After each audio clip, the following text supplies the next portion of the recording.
excuse me. Excuse me. What in the world are you thinking? Mean Gene, the first thing you need to do is to tell these people to shut up if you want to hear what I gotta say. What up, y'all? It's KMB, the Sexy Ninja, in the place to be for a Paper Saber universe. Welcome to the New World Podcast, brother. And we're talking about Dynamite, July 12th, 2023. In the bag, Tony, Taz, Excalibur. We're still in Canada. Commander versus Chris Jericho starts off the show, and this match was okay. Commander missed a few spots. Jericho missed a few spots, and just one of those things that they're just trying to gel, and towards the end, it just really didn't come together. But it was still an entertaining match for the most part. But Jericho for the win with a submission. Don Callis comes out. I don't understand Jericho right now because, he comes out, and usually he's like, don't sing my song, because he's a bad guy. He's got the JAS and everything like that. But he comes out, then at a certain point in the match, he flips off the crowd. I'm like, what is it, dude? Are you babyface? Are you heel? What is it? And Don Callis comes out, and they're talking about bad news and everything, them coming together, and it just one of those things and Jericho's like, I don't know, whatever. Maybe. It's just like, what's the end game for this story between Don and Chris? Because now everyone's kind of questioning, are you joining Don? What are you going to do with Don? Does it matter what you're going to do with Don? Because to the story, I just don't understand. Don's supposed to be dealing with Kenny Omega and the Blackpool Combat Club and everything like that, but this whole Chris Jericho thing, I don't know. Jack Perry's backstage. He's hiding in his car. Hook attacks. But best part about this whole little segment in the back between these two is Jack tries to open the door. He's like, oh no, the child lock's on. He gets out, but Jack Perry gets away and Hook. And I'm like, okay, when are we going to have some real promo work between these two? Because it's just been Hook trying and Hook not getting him and stuff like that. It's been a couple weeks. Don Callis is with Renee. And he says later on he's going to announce who's going to be the fifth member to join the Blackpool Combat Club for the big Blood and Guts next week. It's going to be awesome. Let's see what else we got here. Oh, MJF and Adam Cole, they're team bonding, and they're at this club. And this just made me laugh beyond laugh. There's some women that come by them, four of them, and MJF was like, yo, Adam, yeah, there's count four, two for you, two for me. And Adam's like, oh, no, Britt, I love Britt, blah, blah. And after MJF comes back, zips his pants up after being with the ladies, he comes back and he's like, hey, and Adam goes, hey, I will wear the shirt. I'm better than you, baby. If I will put on the shirt if we do what I want to do next. And MJF's like, sure, why not? And they're playing video games, AEW's Fight Forever. This was a really fun bonding moment, and I laughed. He's like, I don't want to be some nerd. And he's like, you're in the game. You got some pretty good stats, buddy. And he's like, So they try it, and they win the tag team gold. They beat FTR in the game. They become tag team champions. And my favorite part about this whole thing is and he goes, this is fun playing with somebody else. And Adam Cole's like, oh, you never played multiplayer? And MJF's like, if you have friends. And I was like, and this is going to be the biggest, when MJF turns on Adam Cole, because it's bound to happen after this bonding, and this is just some maze-ball storytelling here. When MJF turns on Adam Cole, or Adam Cole turns on MJF, it's going to be heartbreaking, because what they're doing here, at first I was like, this is weird and silly. But now I'm really getting it. I'm really getting the story we're telling here. And once these two break up, it's going to be heartbreaking, and it's going to be personal, and it's going to be a fight for that championship.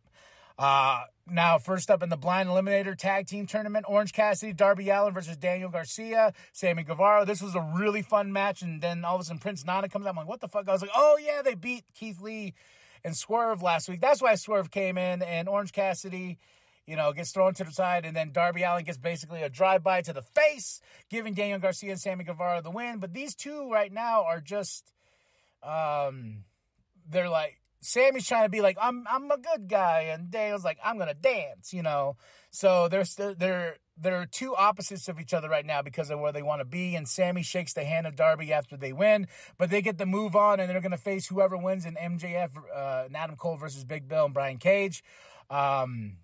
But yeah, Swerve and Darby, they have some history now. No, they have a rivalry that's building, and I'm all for it. We got Renee backstage with Adam Cole. He's on the phone. He's talking to Britt. He's like, Britt, baby, that was nothing. There's nothing, babe, And they got their big tag team match next with him and MJF. And then Roger comes up. He's got the neck braces. He's like, yo, man, you can't trust this man. And he's like, hey, MJF's pretty cool, But I will say MJF, Adam Cole versus Big Bill and Brian Cage was fucking awesome. It was the silly matches. We had push-ups. We had a body slam moment that got pop, that made that place pop because MJF was teasing it the whole time, and he got it on Big Bill. But man, in the push-up contest between everybody, and like this match was like this wasn't like the greatest technical match ever, but it was a great storytelling moment with these two winning, and now they're gonna go face Daniel Garcia and Sammy Guevara. I want this to go all the way to these two either facing FTR or Bullet Club Gold for those tag team championships, and then that's when you do the turn that these two team together on to go all the way in this tournament, and then one of them's gonna turn on each other. It's gonna be heartbreaking. That's just what I'm feeling there. Roderick Strong's watching on. He's like that sad little puppy, like, what about me? And then Renee's backstage with Jack Hager. He goes over, talks to Chris Jericho, and he gives him the purple hat. He's like, my career's on the line just as much as yours, and here's my purple hat. And I was like, oh, slowly the JAS is coming apart. Owen Hart tournament, semifinals here. Ruby Soho versus Sky Blue. Ruby for the win. I think Ruby's going all the way because, she had that last match with Britt Baker in the last tournament. And she took out Britt in the first round. I think Ruby's going all the way, and I'm not really thrilled about that. I wanted Sky Blue. I love Sky Blue. We got some QTV shenanigans, music video of Harley rapping, and I gotta say, as silly and dumb as this whole thing has been, with this little feud they're building with the Acclaimed, Harley can rap. She can sing, too. I was like, oh, with no crowd booing her or anything like that, letting her show her talents. I was like, all right, you just in the Acclaim. I'm on board-ish for this. Take the ish. Nick Wayne versus Swerve Strickland. Big night for Nick Wayne. He had a package earlier on in the night, showcasing how, after his dad passed away, how young he was, and finally now he's in AEW making his big debut against Swerve Strickland. These two know each other really, really well, from the independent scenes and stuff like that. And Swerve, before this, tweeted a picture of him holding up Nick Wayne, blood and all that. And this was a good debut, but also, too, I could tell Nick was a little nervous. You're going from these indie shows to a big house. He's in AEW and whatnot. I'm glad that Swerve got the win, but it was just one of Nick's mom was in the crowd, so that was really special. But I could tell there were some moments where he's overthinking the moves and whatnot, and it's fine. This is his big debut. This is a big moment for Nick Wayne. Darby comes out, and and we're building that story too. And I hope that we see more of Nick Wayne. In more matches and stuff like that. And I hope that maybe him and Darby team up and become something because, Darby's really, these two are really close with each other in real life. So it was pretty cool to have this storyline going on. Now, not even a main event. This was just Don Callis comes out. He's going to say who the fifth man is for the Blackpool Combat Club in Blood and Guts next week. And Kenny Omega comes out and he's like, hey, no, he didn't say anything. He comes out and he's about to attack Don, and all of a sudden, that bastard Pac is back. I was wondering where his hammer was, but he's back. He is the fifth member of the Blackpool Combat Club, and I was like, holy shit. The arsenal is unreal now for this Blood and Guts match. Then, Blackpool Combat Club, Moxley, and then they started attacking Kenny Omega. Then all of a sudden, there's just this great moment. Don Callis was like, Kenny, blah, blah, blah, blah, blah, yeah, and he goes like, you think we came alone? Our member is Kota Ibushi, the Golden Elite. So the Golden Elite versus the Blackpool Combat Club next week. big announcement, holy shit moment. Everyone's like, ah. Then here comes the Hangman Adam Page and the Young Bucks to save Kenny. Kenny cuts a great promo on Don. He says, you better watch out because after we get done with that match, I'm coming after you, Don. Everything, you dirty bitch bastard. He didn't say those words, but that's what I was thinking. Overall, though, fun Dynamite. I give it a 3.5 out of 5. You know, I would say the match of the night was, that's hard to say. I got 2 matches of the nights. MJF and Adam Cole versus Big Bill, Brian Cage. I would say that's my number 1. Orange Cassidy, Darby Allin, Daniel Garcia, Sammy Guevara is my 2nd. And everything else was okay. So, I really like this end segment, too. I like how Kenny had the chair on his throat. He's like, I'm going to tell you who I remember now.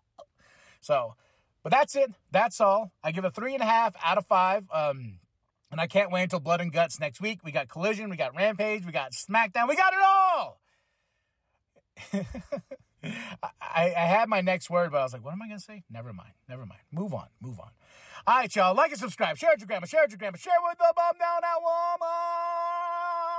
Walmart. Go to ProWrestlingTees.com/New World Podcast. Get yourself that sweet shirt. I want to see it in the crowds. And then go comment below and hit that like, hit that subscribe. I'll say it over and over again because it's happening. More Sexy Ninja Cast coming. More awesome projects. That's it. That's all. Now remember, I am K&B the Sexy Ninja. And the New World Podcast is for life. Brother. Combat Club. Came out of nowhere. I didn't know. Wow. And Moxley. Who's there with a chair behind him? We saw a moment. Wait a minute.